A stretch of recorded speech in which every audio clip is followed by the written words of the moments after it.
Unaambiwa kwamba baada ya Bwana Yesu kufufuka na kupaa mbinguni, aliwaacha wanafunzi wake 12 waende ulimwenguni kuhubiri Injili. Walikabili mateso, vifungo, vipigo na vitisho, lakini hawakuacha kumtangaza Kristo. Wengi wao walikufa kwa sababu ya imani yao. Tukianza na Mtume Petro. Petro alikuwa mvuvi kabla ya kuitwa na Yesu. Aliongoza kanisa la kwanza kwa ujasiri. Mapokeo yanaeleza kuwa aliuawa mjini Roma wakati wa utawala wa mfalme Nero. Aliomba asulubiwe kichwa chini kwa sababu alijiona astahili kufa kama Yesu. Andrea alikuwa nduguye wa Petro.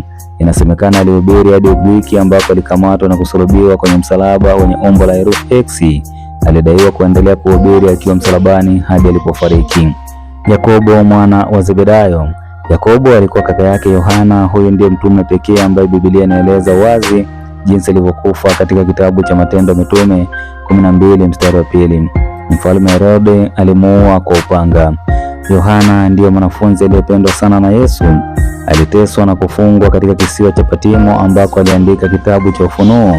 Tofauti na mitume wengine, inaaminika alikufa kifo cha kawaida kutokana na uzee. Tazama Filipo.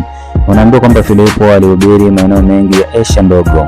Mapokeo yanaeleza kuwa aliuawa baada ya kusulubiwa au kunyongwa kwa sababu ya kuhubiri Injili. Bartimayo na Saeli alikuwa mmoja wa mitume waaminifu. Mapokeo yanasema alihubiri India na Armenia. Inasemekana alichuna ngozi akiwa hai kabla ya kuuawa. Tomaso ndiye aliyejulikana kwa mashaka yake hadi alipomwona Yesu aliyefufuka. Alienda kuhubiri India. Mapokeo yanaeleza kuwa aliuawa kwa kuchomwa mikuki akiwa bado anahubiri. Mathayo alikuwa mtoza ushuru kabla ya kuitwa na Yesu. Alihubiri katika maeneo mbalimbali ya Afrika na Asia.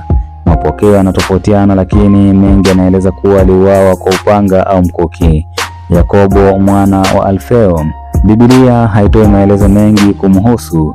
Mapokeo yanaeleza kuwa alipigwa mawe kisha kuuawa kwa kipigo kikali. Tadayo, Yuda mwana wa Yakobo, alihubiri Syria na Uajemi. Mapokeo yanaeleza kuwa aliuawa kwa kupigwa marungu na baadaye kuuawa kwa shoka. Na mtume wa 11, Simoni Mzelote. Simoni alijitolea kuhubiri katika maeneo mbalimbali.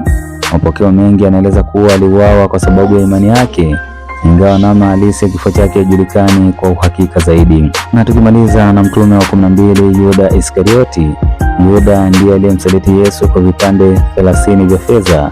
Baada ya kutubu kwa huzuni alijinyonga. Soma Mathayo 27 mstari wa 3 hadi wa 5.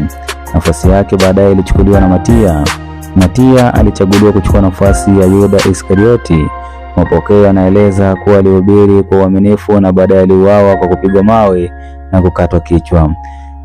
Tukimaliza katika simulizi hii ya mitume 12 wa Yesu jinsi alivyokufa. Kati ya mitume 12 wa awali, karibu wote waliuawa kwa imani yao isipokuwa Yohana ambaye mapokeo mengi yanaeleza alikufa kwa uzee. Ushuhuda wao unaonyesha jinsi walivyokuwa tayari kuvumilia mateso makubwa kwa sababu ya kumwamini Yesu Kristo. Marejeo ya Biblia. Soma Mathayo 10 mstari wa 1 hadi wa 4, orodha ya mitume. Matendo 1 mstari wa 15 hadi 26, Matia kuchaguliwa. Matendo 12 mstari wa 1 hadi wa 2, kifo cha Yakobo. Na Mathayo 27 mstari wa 3 hadi wa 5, kifo cha Yuda Iskarioti. Mimi ni David Kiluzia.